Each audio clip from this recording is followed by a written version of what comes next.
Afternoon, ladies and gentlemen. Welcome to this inaugural webinar on promoting the bilateral opportunities in agribusiness.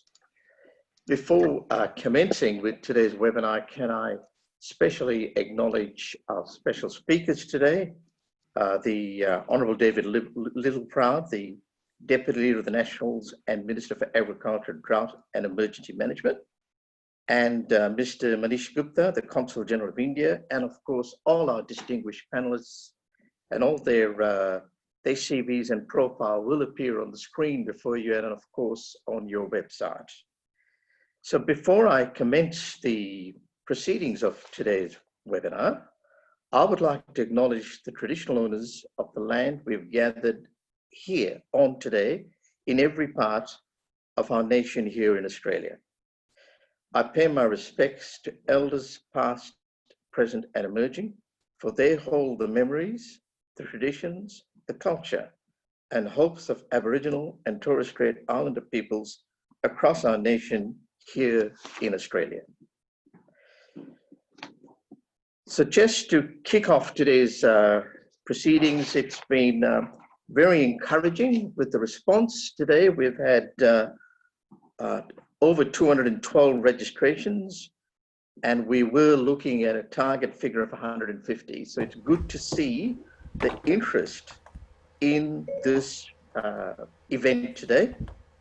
It'll also be live streamed on Facebook, and the recording will be kept on Facebook and YouTube. Just something about what we can hope to get from this webinar today. The Australia-India Business Council has established a number of industry chapters to match the 9-point agreement strategic partnership between the Australian government and the government of India, between Prime Minister Scott Morrison and Prime Minister Narendra Modi. So today we have the agricultural chapter of the Australia-India Business Council here in today's webinar. And it has rightly been given the title of Agribusiness. And the event today will highlight the COVID-19 pandemic on the agribusiness in Australia and the farm sector in India, which are still growing and will have a positive impact on the economics of both countries. We will also include topics on enhancing trade in grains, pulses, processed food, tariff, protection of intellectual property and the like. So just to put a context in here, the Australia-India Business Council was established in 1986. It was founded to foster the bilateral relations between the two countries.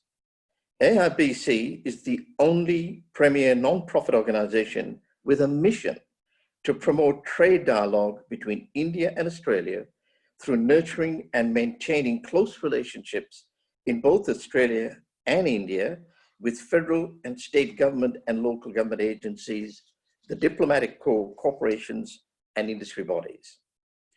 COVID-19 has paradoxically created some new opportunities for many Australian agricultural businesses to move away from China, their traditional long-standing partner. The agribusiness between Australia and India offers a huge range of opportunities, including food products, agricultural machinery, food processing, food wastage, supply chain, storage and logistics, and water management and harvesting. These opportunities are in line with the India economic strategy by the federal government, with Peter Varghese reported on, and with Ambassador Wadhwa as also doing in India. The Barley Crisis is a typical one. Many Australian companies have started showing interest in India. Hence, it is the right time for the AIBC to capitalise such an opportunity to identify and develop suitable partners in India for the Australian agricultural business.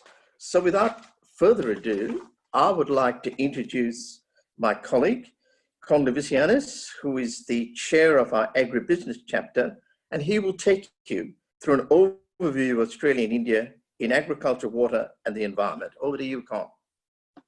Thank you, Jim.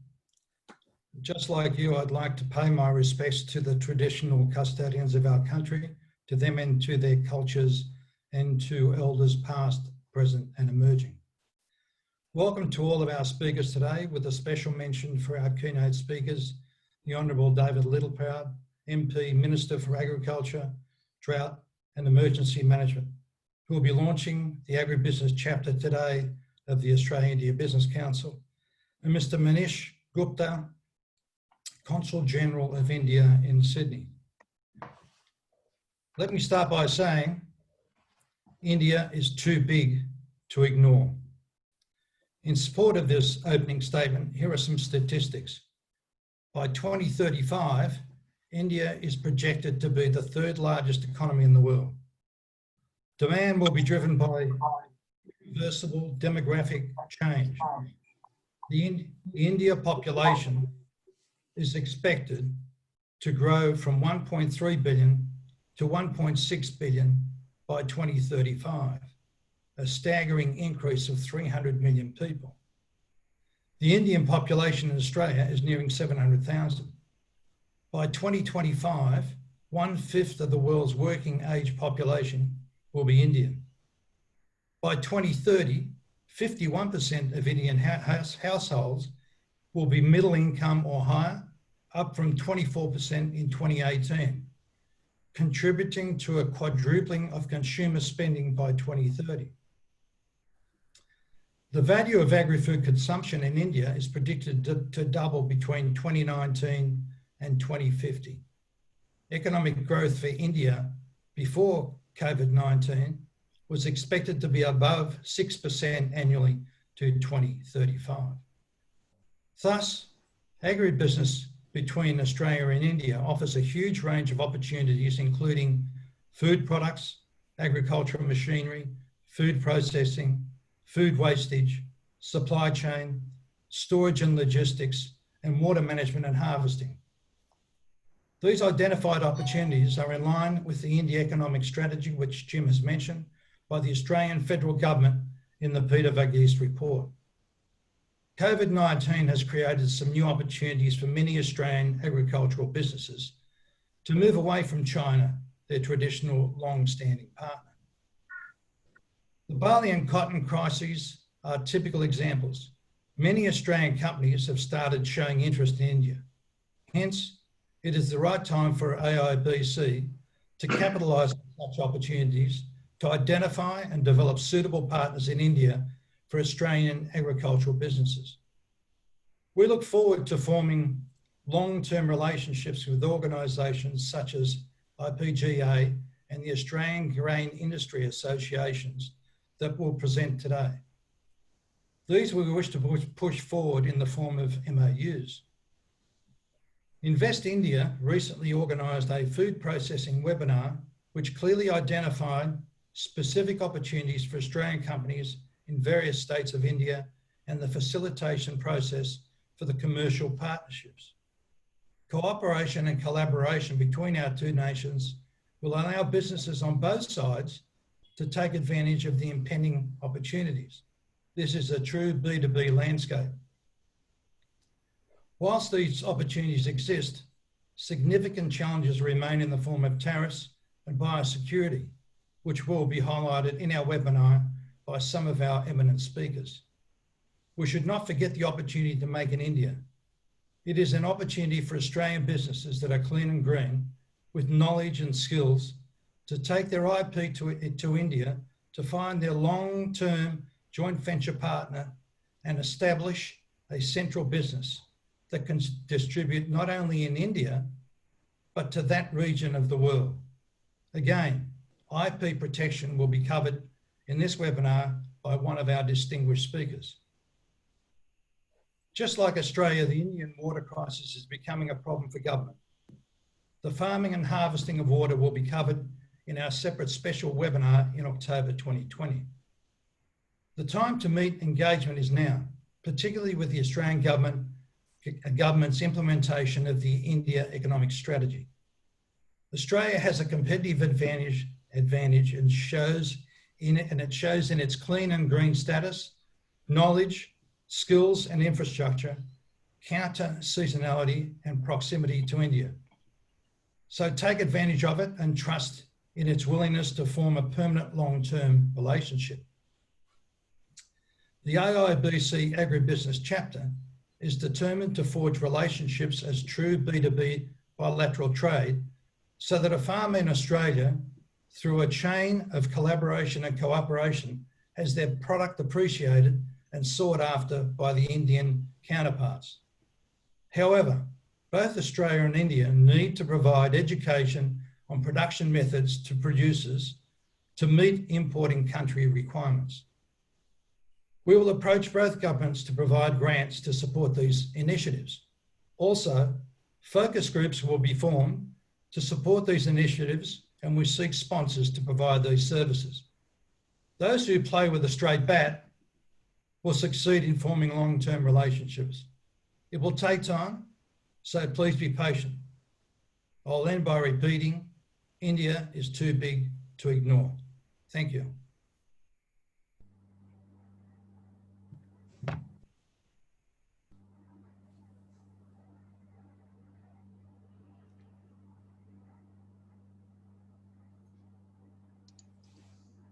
Hi, Tim, you're on mute.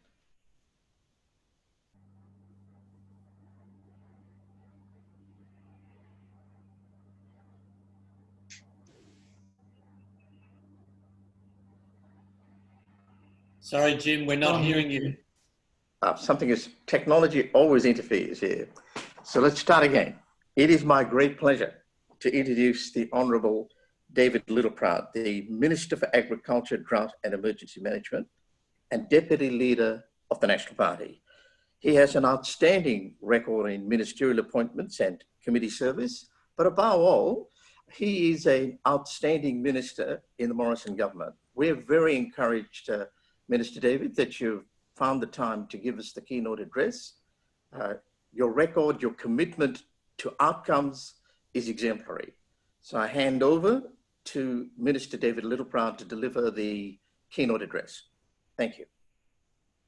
Well, thanks, Jim. And can I firstly also acknowledge the traditional owners of the land in which we meet?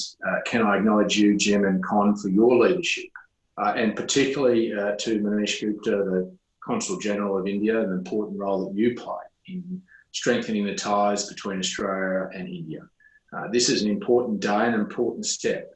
Our two Prime Ministers have set us on a course. They have put an environment around us for which we now have a responsibility to undertake. And I'm proud to say that this step today in committing and establishing the agricultural chapter, the agribusiness chapter of the AIBC is very, very important. It's very important in the next step of agricultural trade, not just at a broad level, but also deepening through supply chains. And there are many advantages that I think both nations need to understand that we can play and actually benefit one another. The counter-cyclical seasonality of our two nations pose enormous opportunities in the agricultural sector. For us to not just trade in raw commodities, in understanding that we can fill those voids through seasonality, but also I understand the complexities and anxieties in India around a free trade agreement with agriculture with Australia. But we want to continue to reinforce that Australian agricultural production systems could never fulfil anywhere near what is required in India, as was clearly articulated before in terms of the population that exists now and the will into the future, 1.3 billion people. There is no way in the world that Australian agricultural production systems could even come close to supplying. We can, at this stage, only supply enough food for 75 million people. We're a nation of 25 million. So Australia will always try to pitch its product at the top end of our commodity and into markets. And we believe that there's an opportunity, however, for Indian product to quite openly be available to Australian consumers. Australia is a fair nation and will continue to trade on fair terms. And I think we've got a proud record of that, particularly with other trading nations and with the free trade agreements we've been able to secure with other nations. And while we talk about the issues with free trade we're having with China at the moment, we still enjoy a number of other relationships with Korea, Japan, the TPP-11. Indonesia, just to our north, was only opened up in the last couple of weeks, and now We're continuing our negotiations with the EU and UK. But we do believe that India is too big to ignore, and we will continue to enrich that relationship. And my aspiration, so too is Simon Birmingham, Trade Minister, is to try for that aspirational goal of a trade agreement that would benefit both our nations, and that would include agriculture. And I think that we can achieve that with pragmatism, with open dialogue, and we will see benefits to both nations and to our people, and particularly as someone that represents regional rural Australia and a large, vast area of it, in fact, nearly 10% of Australia's land mass that is all regional and rural and significantly biased towards agriculture. I want to make sure that we leave legacies for both our peoples, understanding that I represent regional rural people, that I believe that we can benefit both nations, regional and rural people. So there's an opportunity that we should try and continue to strive for. There'll be difficult conversations, but we shouldn't shy away from them. But we can go further than just raw products. I think there's also, as quite clearly has been articulated, opportunities around research and development, supply chains, providing the know-how, but there's opportunities for Australians to invest in India and to deepen through that supply chain. I think wool's a perfect example of that.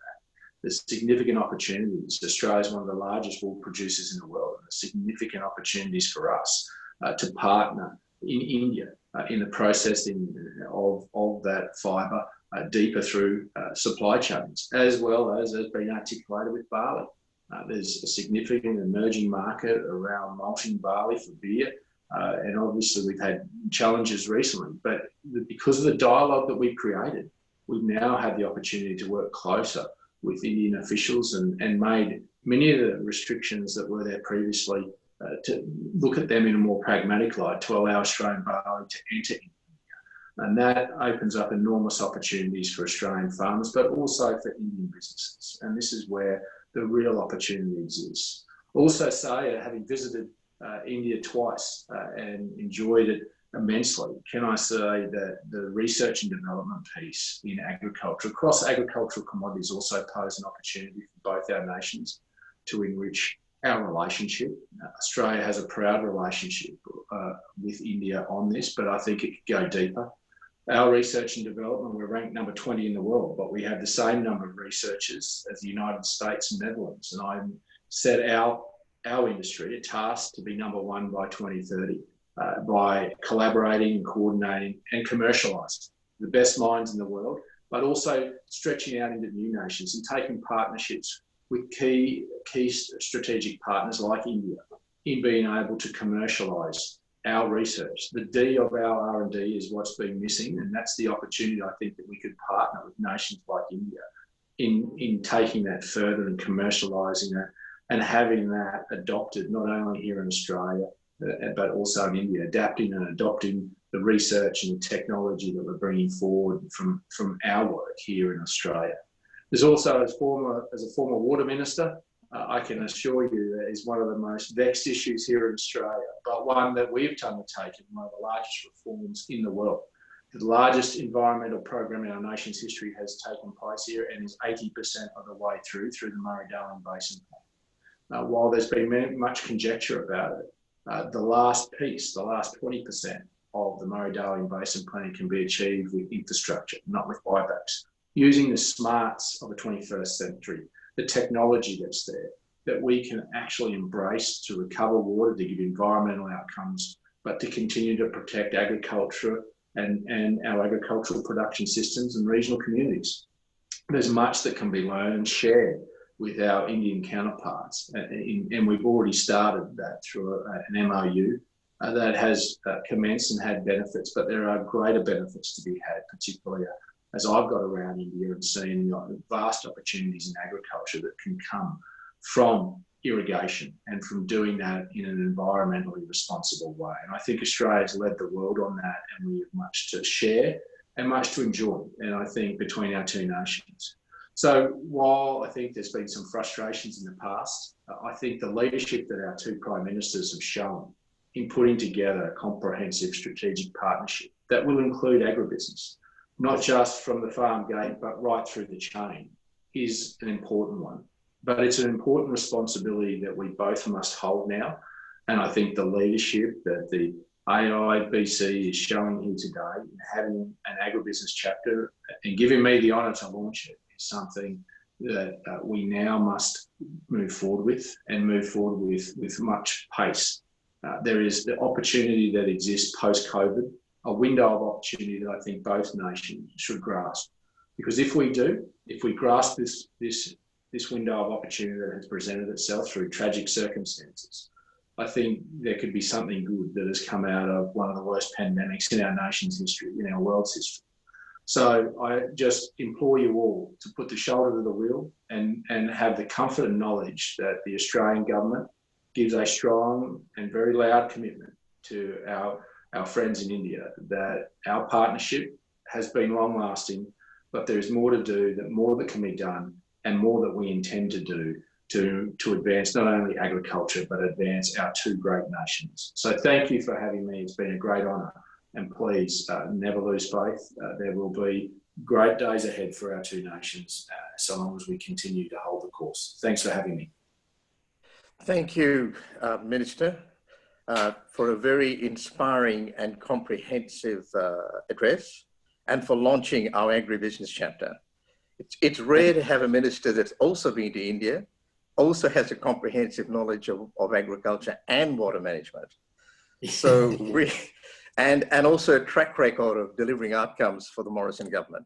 So we really are very privileged and encouraged to have you launch this agribusiness chapter and support the agribusiness and water management strategic partnership between India and Australia. Thank you very much. And I do understand that you have to leave earlier, and that is perfectly understandable. So on behalf of everyone here, we thank you very much indeed. Thank you. Thanks for having me. Good luck.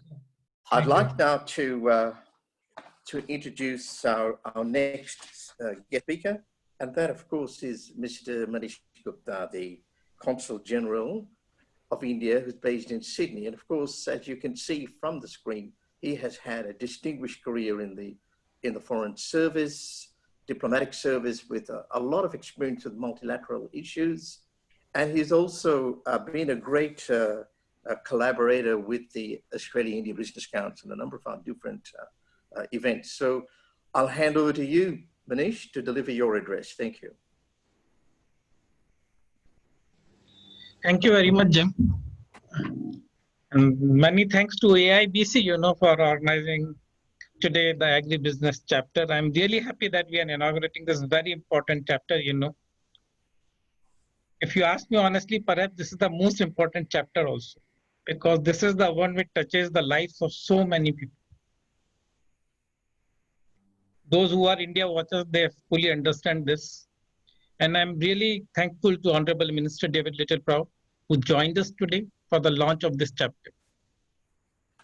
Speaks volumes about his own commitment and also the comprehensive strategic partnership that was launched last month during the virtual summit between our two prime ministers. Obviously, as we see, the highest level of political commitment coming from both the sides.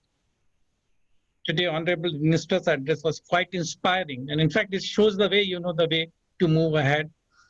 But given my limited time, let me just try to focus on some of the latest developments that have happened on the Indian agriculture scenario. I'm really thankful to Con, he has made my life really simple. He has provided a bird's eye view over the Indian's agriculture scenario. And frankly, that's what matters for India, because it speaks, because when we talk about nearly 60% of the population, it becomes quite an important as well as a sensitive issue also in India. And agriculture market share in the economy, as has happened in other parts of the world, is progressively on a downside.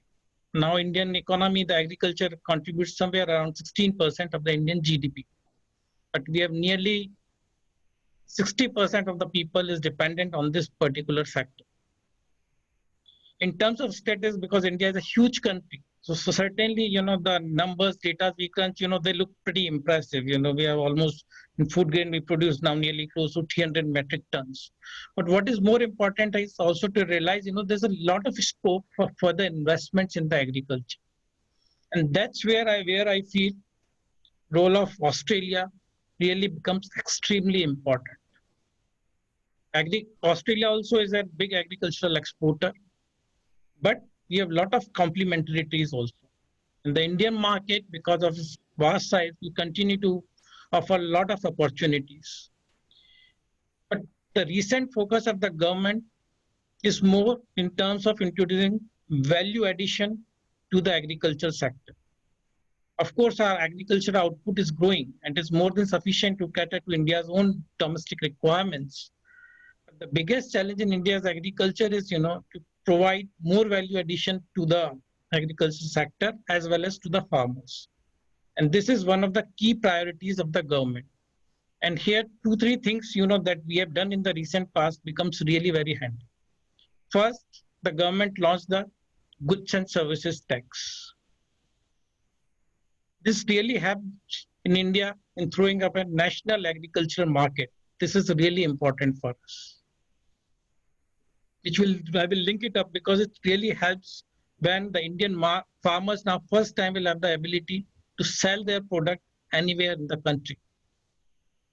The recent pace of reforms announced a couple of weeks ago, what the government has done is, apart from giving a $30 billion package for the Indian farmers, the whole focus is on putting value addition in the production chain.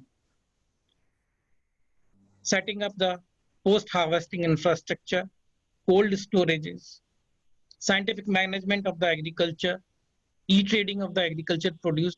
These are really big ideas and where the government is really focused on at this point of time.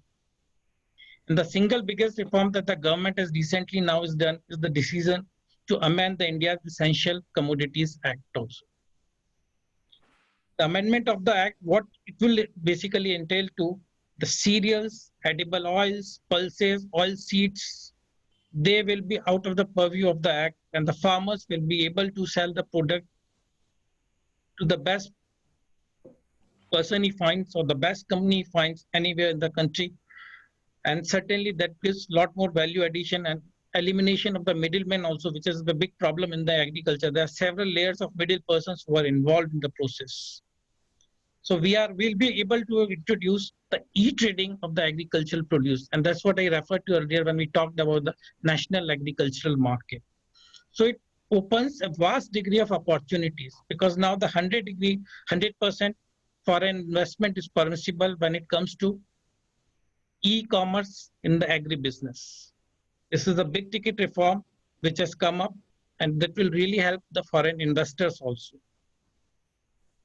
But apart from this, the aquaculture, fisheries sector, and the food parks, these are another important areas which the government is focusing on.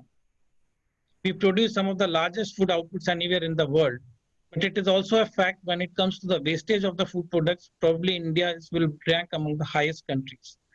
And the reason is because the insufficient global cold storage chains, the supply logistic chains, which are not at the optimum levels. So that's where we are seeking investments also, and investors are free to welcome, join in that particular process. And secondly, as Honorable Minister said, we are talking about the institutional issues and look into the larger picture. One thing we have to realize, agriculture is one sector where worldwide the big challenges for between exporting and importing countries which comes is through the non-tariff barriers. And this barriers needs to be progressively eased out. For instance, Indian mangoes, even for the Indians, they will find it difficult in the Australian markets over here. So these are some of the smaller things that we need to sort out as we move forward. And for us, the key should be in terms of forging long-term partnerships between Australian and Indian businesses, between Australian and Indian business startups in the agri-tech sector. I'm really happy last year when I joined here, the startup delegation from the New South Wales visited India. All were young companies with some very promising ideas and they have a great degree of interaction with the Indian agri-tech startups in India. These are some of the models, we are looking at because ultimately these are the models that can be scaled up also. And last thing I would really like to focus on is the importance of collaborative research, as Honorable Minister also referred. Australia is really good in incubating new technologies. Some of the water management practices are also here. The agriculture research, the productivity yields. Some of these examples, can be taken to India and can be commercially harnessed. Because at the end of the day, we need two hands to clap to make a business deal. And that's what needs to be done. And the collaborative research can move beyond the governments. Government institutes, of course, play their part, but certainly private companies are more than welcome to forge their own partnerships. In the agriculture sector, I was looking, though we don't have too many Australian companies presently operative in India, but certainly Riverine Oils, we all know it's a company based in New South Wales, started by an Indian entrepreneur earlier, and Silo Bags, who have been there in India for the last, I think, 7-8 years. So moving forward, let's work together. And frankly, for me, as I would like to reiterate once again, this is the most important sector because it really touches the lives of nearly, when we talk about almost 50 billion people at least. Thank you so much. Thank you very much, Manish, and for giving us that very comprehensive look on the other side from an India to Australia perspective. And it's we'll now move towards our panelist speakers. I know, looking at my screen here, there are a question or two already in the audience, and my suggestion is put those questions in, and we will certainly answer it after the webinar rather than during this webinar because of the time constraints with all the input. But I can see that you're enjoying the input. So let's now move in that direction and invite Tony Russell to share his perspective in relation to grains, the quantity and price currently available for export, and of course, a pragmatic discussion on barrier of entry to India. So over to you, Tony. Thank you very much, Jim. And please let me thank very much the Australia-India Business Council for inviting myself and Grains Industry Market Access Forum for participating in this inaugural agribusiness chapter of the council. So what I would like to do in this webinar is to share some information about the Australian grain trade with India and some of the recent trade statistics attached to that trade, and also then sort of touch on some of the challenges that we've been facing in the recent past and what we've done to try and overcome some of those challenges, and then look forward to some of the opportunities that we have in front of us as we move forward. So if I could move on to the next slide, please. Just so briefly here we have, the recent past history in our pulse trade with India, which has been probably the most significant part of our grain trade in recent times, at least over the last decade or so. But what it does actually highlight is that in some years our trade performance has been outstanding, and there was one year in particular in 2016-17, following our largest ever grain crop in Australia, and pulse crop in particular, we exported, as the numbers suggest there, in 2016-17, $1.4 billion of pulses. The vast majority of that were chickpeas. So a very successful trade outcome in that era, which sort of started back in about 2014. But our trade goes back a couple of decades, really, in terms of our pulse trade with India. But this was certainly a golden era in the period from 2014 to 2018, when India did have some shortfall in production, and Australia was able to step in and provide some significant tonnages of pulses in that time. It did drop off in the last couple of years due to some droughts in Australia, but also good production situations in India. So if I can move on to the next slide, and it shows a little bit more about the volumes involved, and chickpeas do stand out as the major grain that's been traded, and we're going to see again in 2017, which followed our major production in 2016, we exported in excess of 1 million tonnes of Desi chickpeas to India, an outstanding outcome. but also lentils have continued to be an important part of our trade to India in the recent past.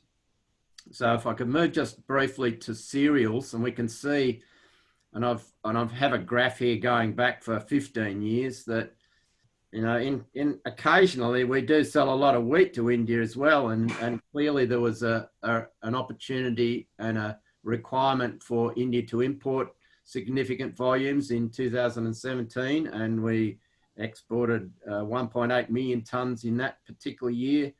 But it is up and down, and we can see that there are periods of time over the last 15 years where our exports have been virtually zero. But we do understand India is a major producer of wheat. In fact, one of the largest producers of wheat in the world. But there are times when there are opportunities for Australia to be helping meet shortfalls. And we would like to see ourselves as being a continuing partner in that need to meet shortfalls when those opportunities arise. One of the things that importers in India do find about Australian wheat is that the qualities are, and the colour of our grain is the same. Australia and India both produce white wheats, which is makes us quite unique in the world of wheat production, and that's one of the reasons why Indian importers do like to import wheat from Australia when shortfalls arise. So now I'd just like to move across to the serious challenges that we've been facing, and look, we acknowledge that India, the government of India, has huge challenges in modernising agricultural production and supply chains, and also in being able to provide nutrition to 1.3 billion plus people and growing. But the government is driven by well-intentioned policies stated by Prime Minister Modi in 2017 to double farm incomes by 2022 over the returns that applied in 2016-17. And so the question is how is India going about this? Is it through the increase of productivity? Is it through increasing the adoption of modern technologies? We know that India does have minimum support prices, and price management appears to be the main tools used by the government to help meet this objective. And that is all about minimising imports to keep supplies tight, but not too tight, to hold up farmers' price returns. But, you know, we really question how sustainable this policy. That if it can achieve the objective of doubling farm incomes, I wonder what's next. So these challenges and these policies that are undertaken by the Indian government include the use of tariffs and quotas. You know, we've seen, and we still currently have a chickpea tariff of 60% plus the cess levy of 6%, which brings it up to 66%. Lentils at 11% currently up till the end of August, and then they're likely to return to 33%. We have quotas as well. There's field peas have a tariff of 55% and a quota on green peas. There's no quota on yellow peas at the moment. And there are other restrictions that apply, including import price restrictions. So it has to be a minimum import price, and the peas have to go in through Kolkata port only.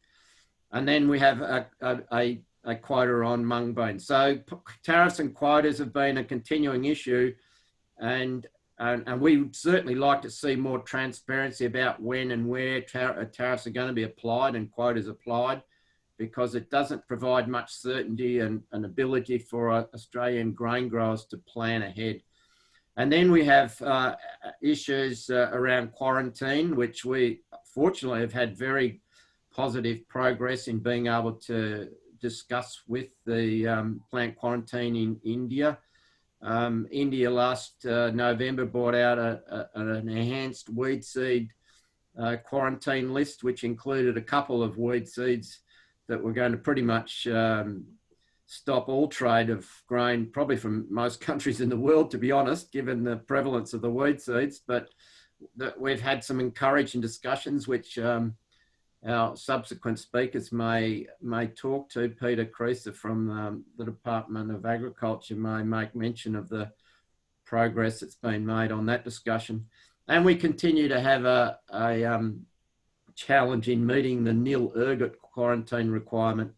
Fortunately, we've had some very good progress on methyl bromide, and we've already heard that we've been able to put in place a phosphine protocol, which was gazetted back in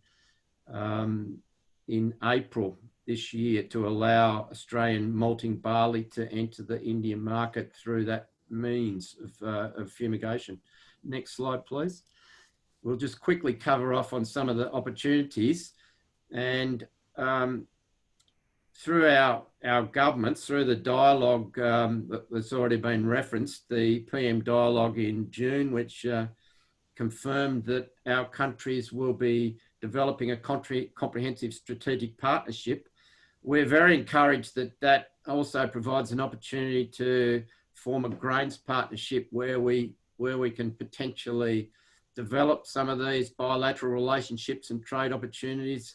So some of the ideas that we have forming in our minds right now is to assist modernising Indian grain supply chain in technical support in the grain storage management area, supporting marketing and distribution systems, and there may well be other opportunities. So it's very much about the grains industry developing these relationships to support agriculture and to be able to supply commodities in the absence of interventions, and to understand when these interventions will apply. And really just to reinforce the point that Australia is very much about assisting India to meet its food security requirements. And I think that's pretty much where I might leave it, Jim, because I think my time's up. But we're very much all about trying to help facilitate trade. Thanks very much for that comprehensive picture that you've painted through, which is both pragmatic and very knowledge-based, and a really good opening to then look at the Indian perspective, as I invite Manik Gupta from Glencore IPGA to share his perspective on current market conditions and import opportunities with Australia. Over to you, Manik. Thank you, Jim. Good afternoon and good evening to all the people who have joined this webinar today.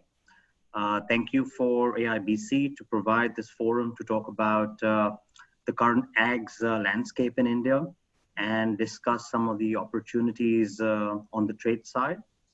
I'm happy to be presenting in the midst of this distinguished speakers today.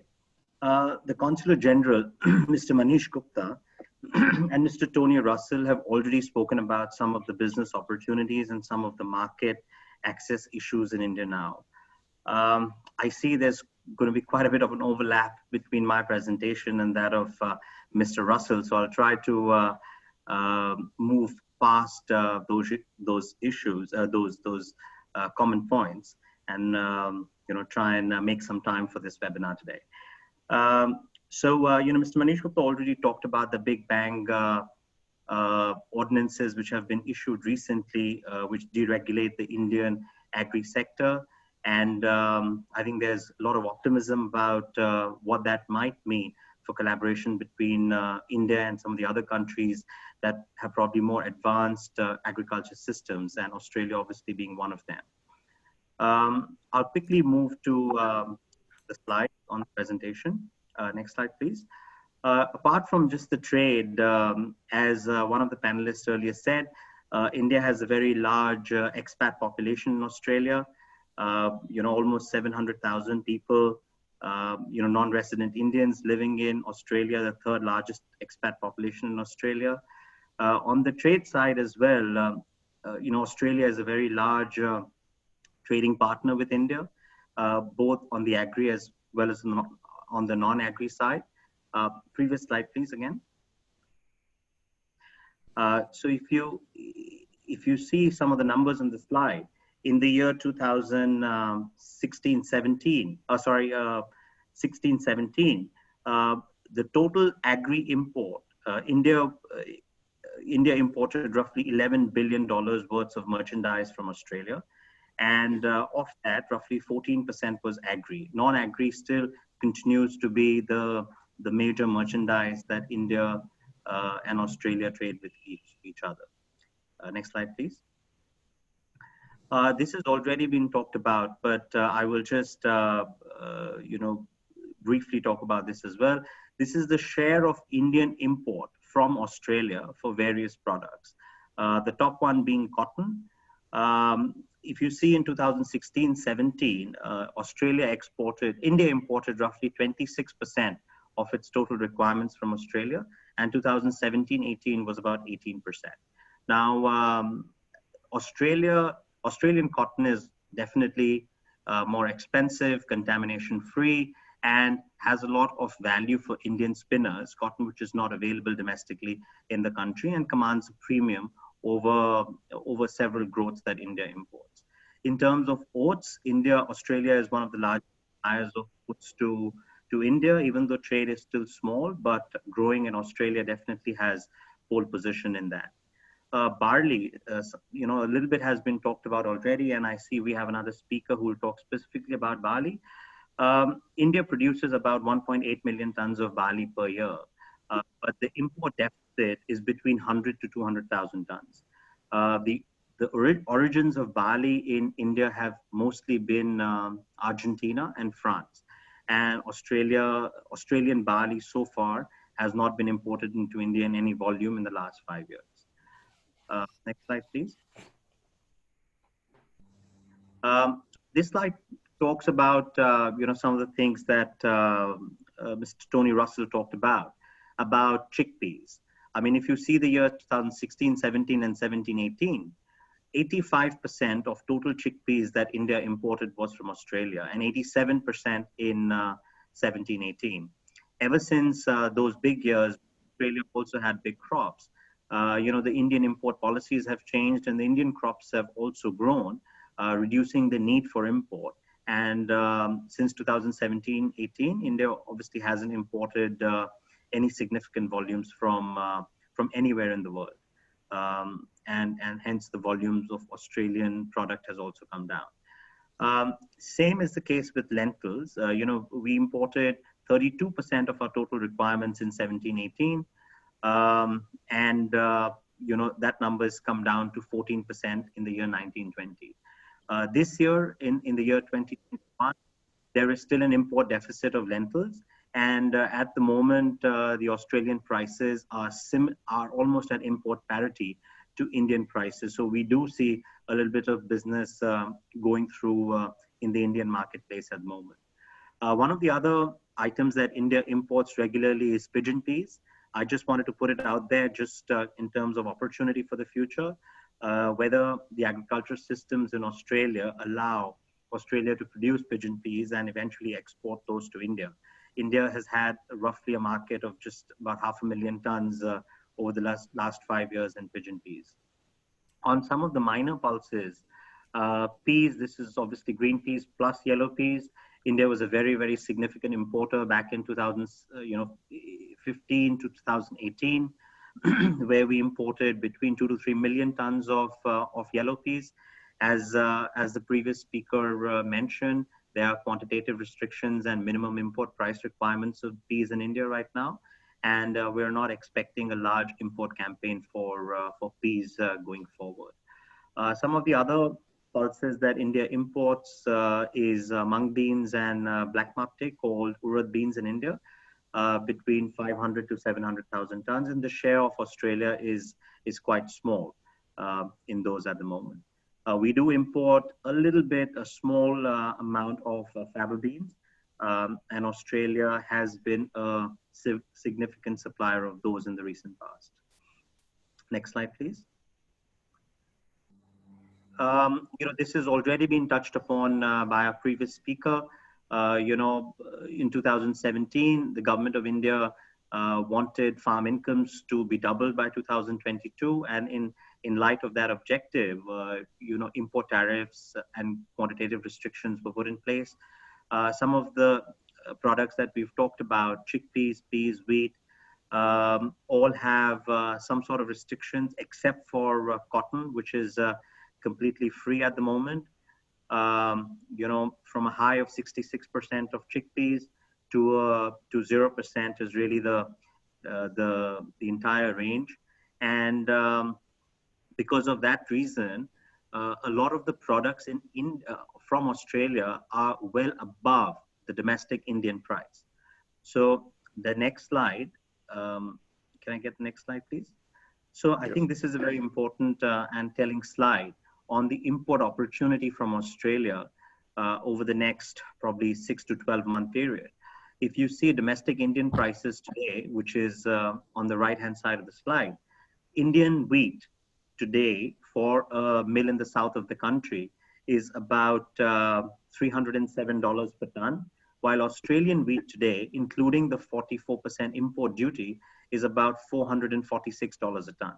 So if there was no import duty, that wheat would probably have made way into India. But at the moment, it's a 45% premium, or almost $140 a ton premium over the domestic price.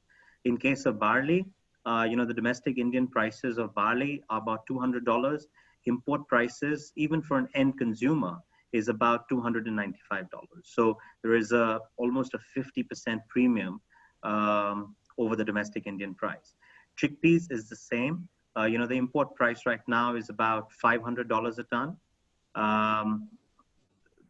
And, you know, plus the import duty.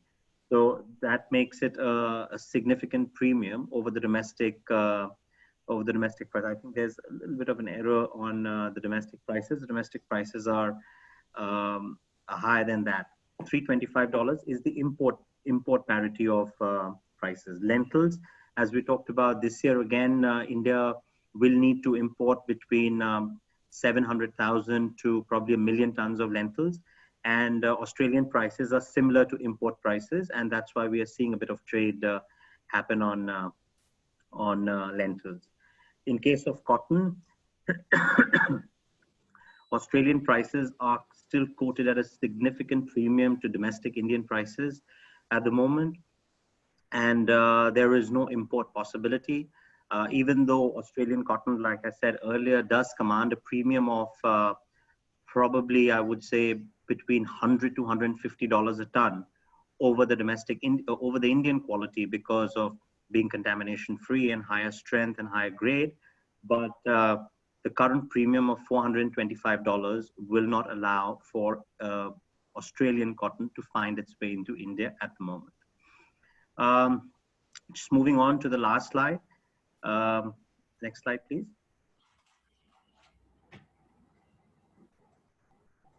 You'll have to wrap it up there, Vishal. So just continue to speak, Monique, because we'll lose time.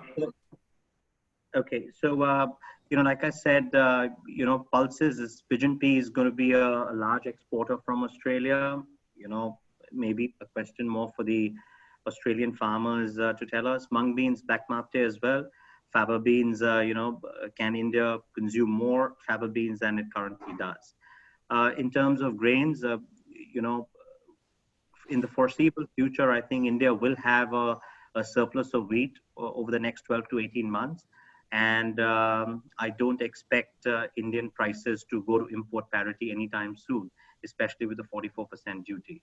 Cotton, we talked about that, you know, today Australian prices are a significant premium over Indian prices. And because of the COVID situation, you know, the Indian stocks are at an all-time high. So apart from, you know, small quantities of Australian cotton that will still find its way into India because of dedicated end use, you know, there will probably not be broad-based buying of Australian cotton over the next 12 months into India. So that's it from me. I just wanted to focus on the kind of trade opportunities, and other opportunities have already been talked about by the Consul General. So I will skip those for now. Thank you. Thanks very much, Monique, for that. We've got to make up some time now, so I'll ask all the remaining speakers to be very concise and to the time limit. I'll now pass on to Adrian Murphy from the grains industry, who's going to take us through some of the grains quantity and pricing and barriers to entry to India. Over to you, Adrian. Thank you, Jim, and we'll try and speed this up. So thank you very much for your introduction and for the opportunity to be part of the Agribusiness chapter launch. The GIV, who I represent today, is a post-farm gate trade association who promotes the fair and free trade of grains with minimal barriers.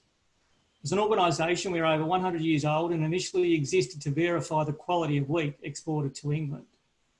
We see today as a rare chance for our members of the Grain Industry Association of Victoria to engage with our importing colleagues in India. As two democracies with a shared history in the British Commonwealth and an easygoing nature, we also enjoy a great love and rivalry, sport and in particular cricket. But I'm not here to talk about our tactics to beat Kohli and Bumrah. And please let's not talk about Sandpaper Gate, because that'd be a little bit rough.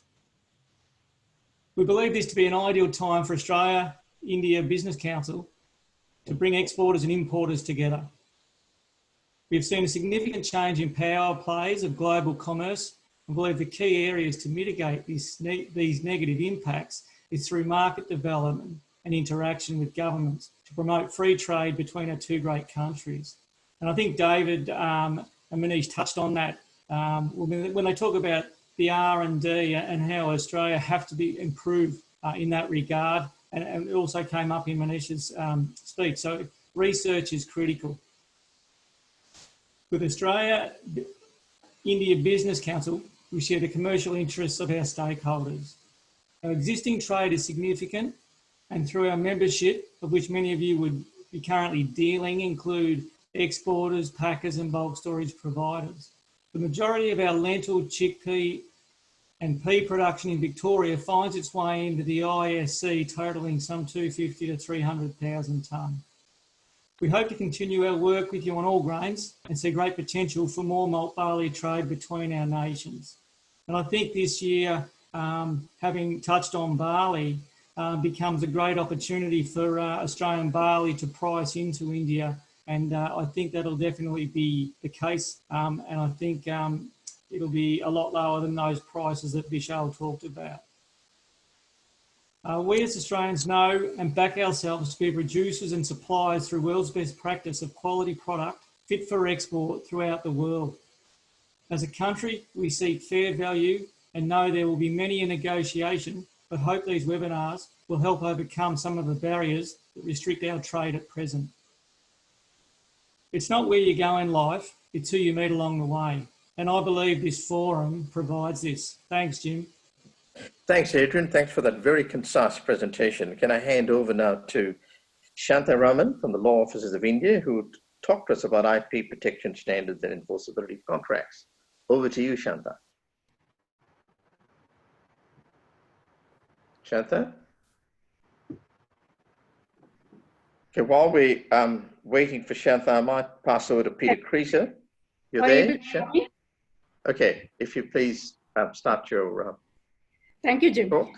It's a great privilege and honor for me to be sharing this virtual event with Honorable Minister of Agriculture, Australia, and respected Consul General of India, Sydney, other distinguished leaders from the industry, and active attendees for this event.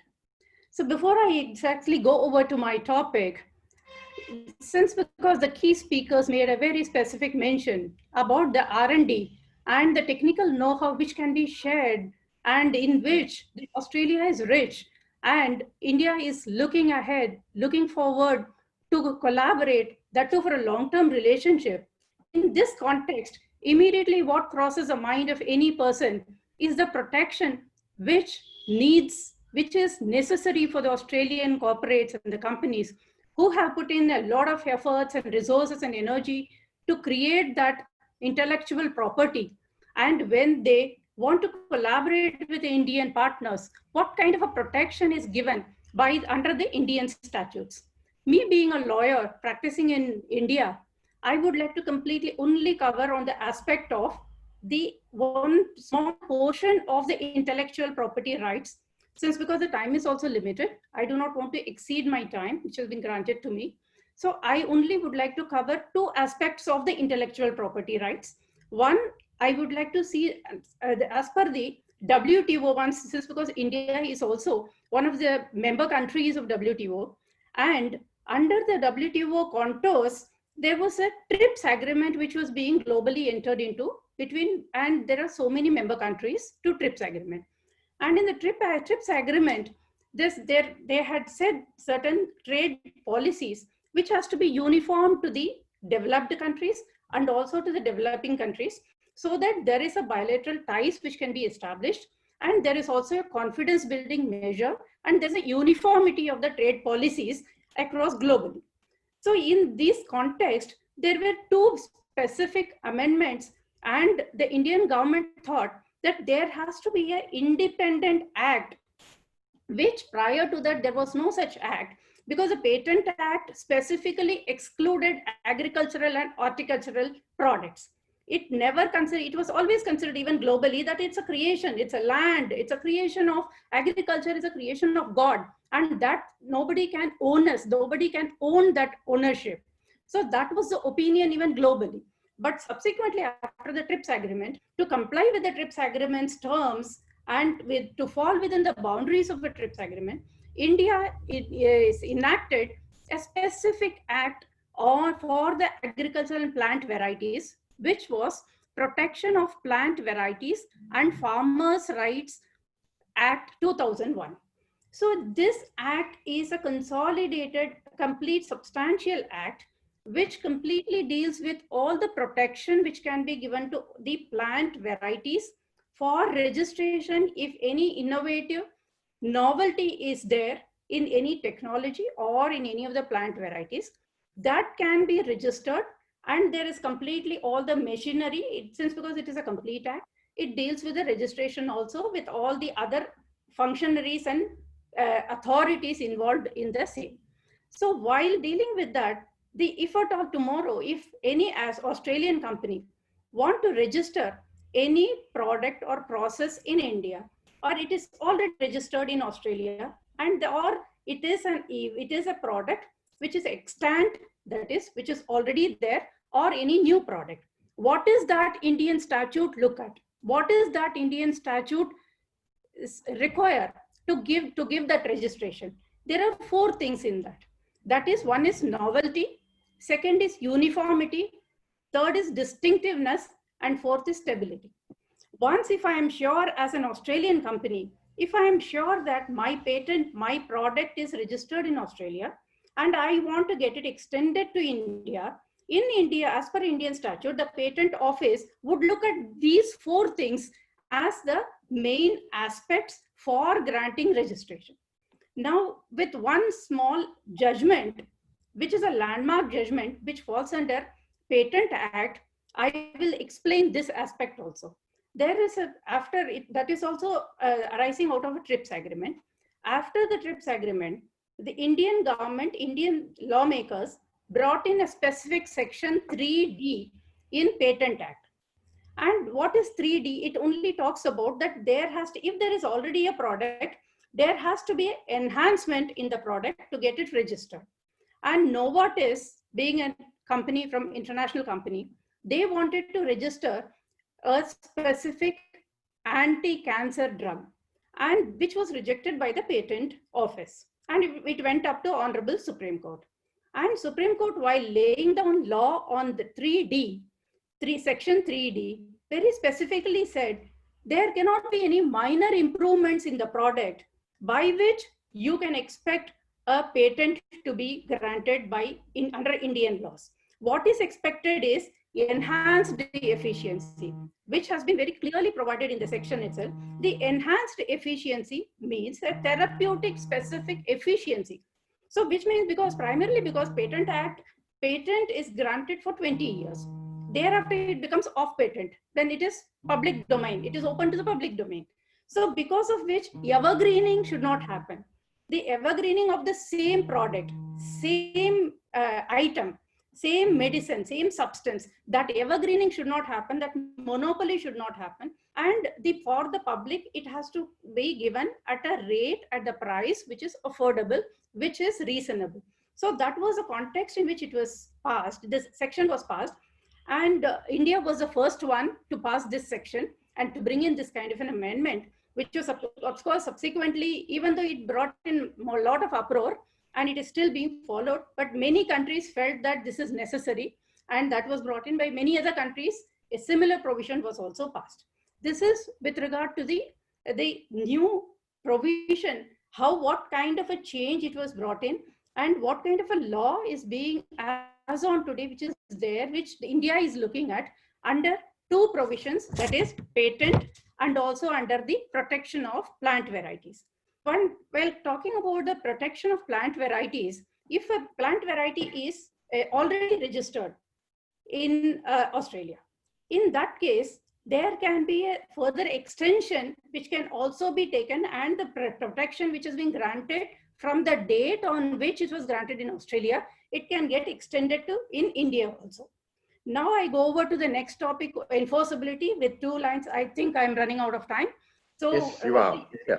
I am. So in enforceability, as far as India is concerned, we are very open, and there are Commercial Courts Act, a new act which has come to speed up the whole system, and also the Arbitration Act, wherein the amendment has been brought in 2019 to completely reduce the time which is taken either for the complete proceedings before the arbitrator, and at the same time we are completely, the focus of Indian government has been that all the obsolete acts have been scrapped, and a new act, a time-bound approach has already started. So if at all, if there is any infringement, if at all, if any company wants to protect, in that case, the Indian laws are definitely going to be helpful, and there is a complete overhauling of all the statutes as of now.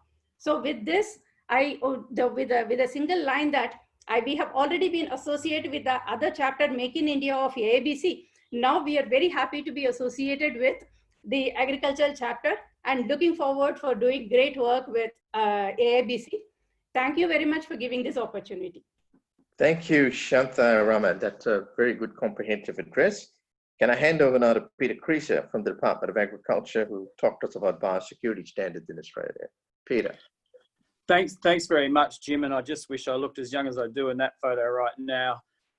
Look, thanks for giving me the opportunity to speak today. I'm going to talk about, from the government's perspective, the India-Australia agriculture trade relationship, with a particular focus on the technical market access for plant products. So this is both ways, India to Australia and Australia to India.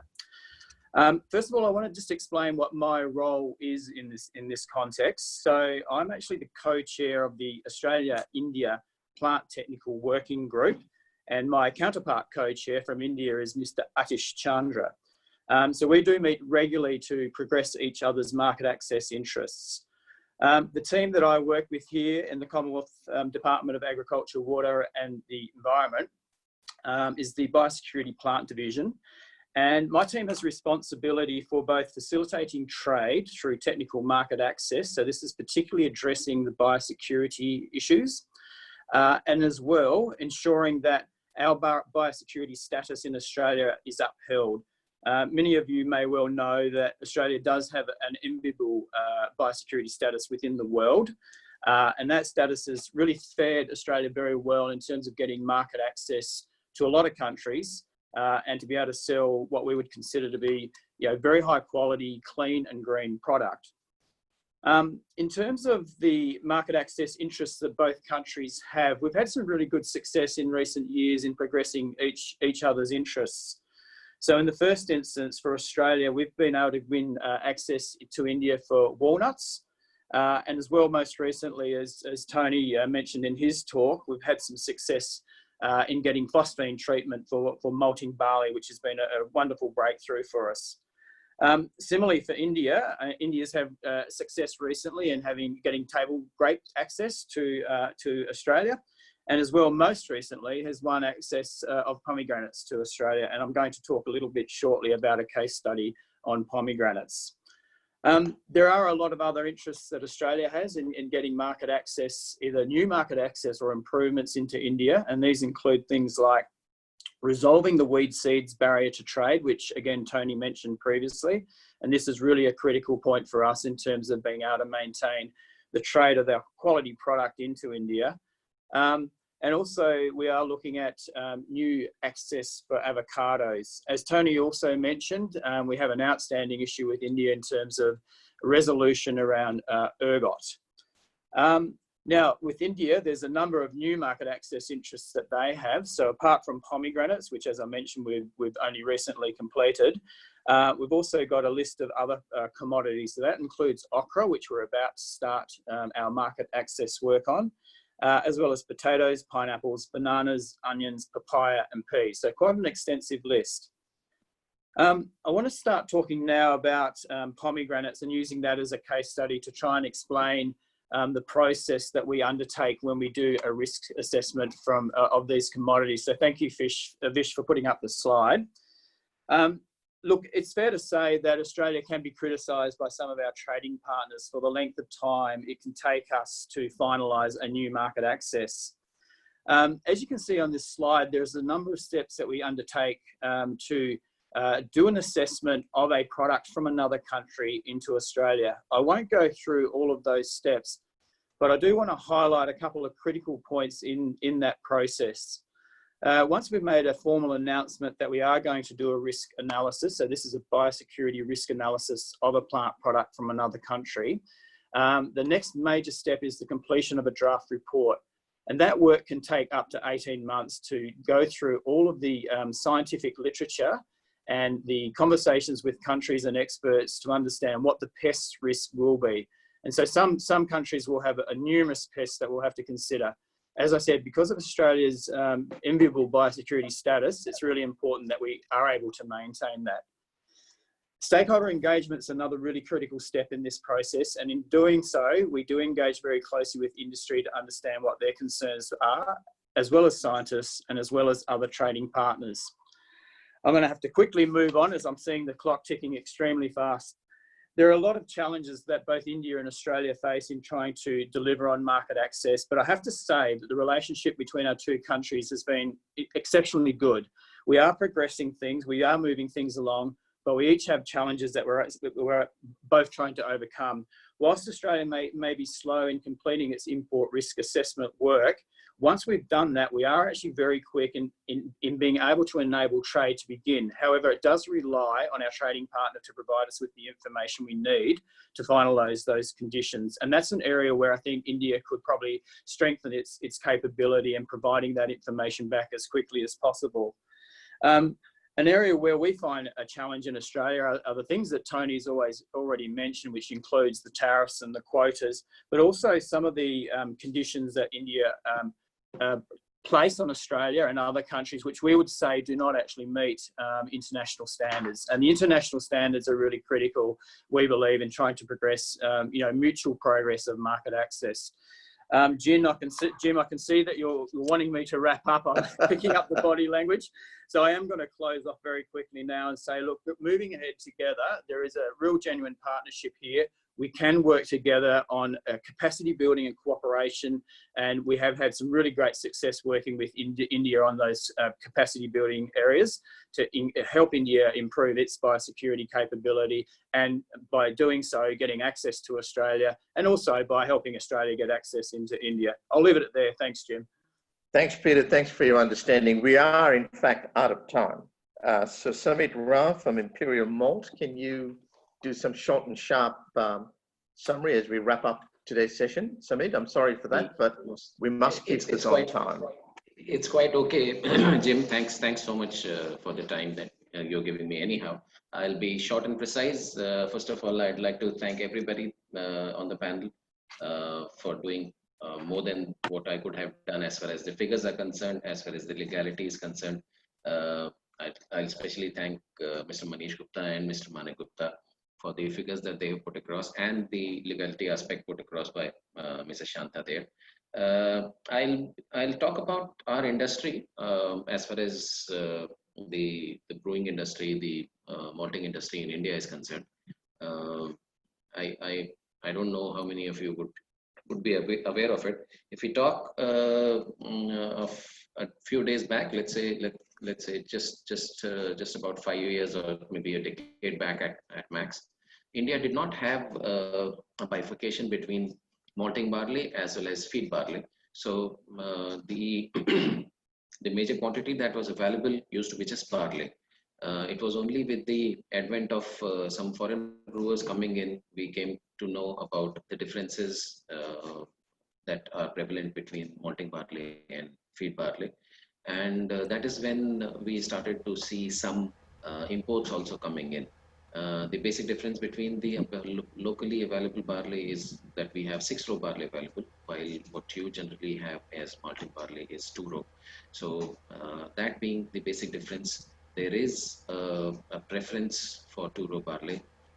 However, as already put across by all the knowledgeable people in the panel, we have issues with the plant and quarantine, and that being the biggest hurdle, besides obviously the price parity, because India, as you know, is a very price sensitive market, whether be it for the input, the raw material, or for the final outcome that we are supplying to our brewers and their product as well.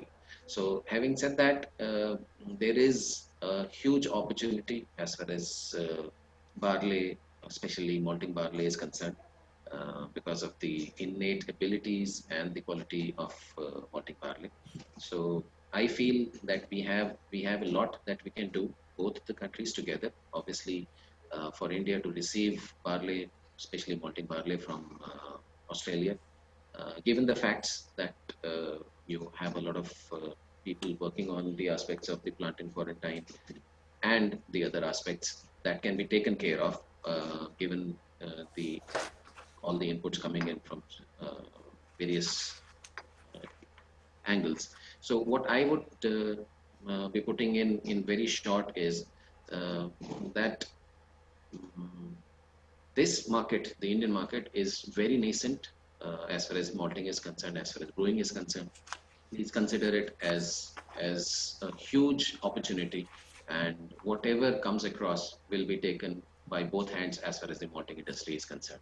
Thank you very much. Thank you so much. Thanks very much for that, Samit. I really appreciate your understanding and patience. We now come up to wrap up today's webinar, and I'm going to do something unusual. I'm going to ask Vish to sum up his vote of thanks in 3 words. Over to you. Can you hear me? Yes. First of all, thank you all the panelists. I want to thank the Honorable David Littleproud and Consul General Mr. Manish Gupta, and all the panel speakers like Mr. Mani Gupta, Mr. Aldin Murphy, Mr. Shanta Raman, Peter Kreeser, Sumit Rao, and Anurag Tulshan.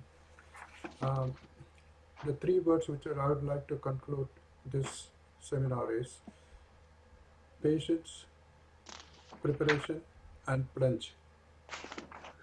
And with that, I want to thank all the guests who are participating in this, and really appreciate all our support team, Wendy Farrell, Vishal Kumar, Silvana, and most definitely I would like to thank our National Chair, Mr. Jim Varghese, as well as Mr. Con Divisionis, for giving an opportunity to participate in this and work with them to make this a very successful seminar.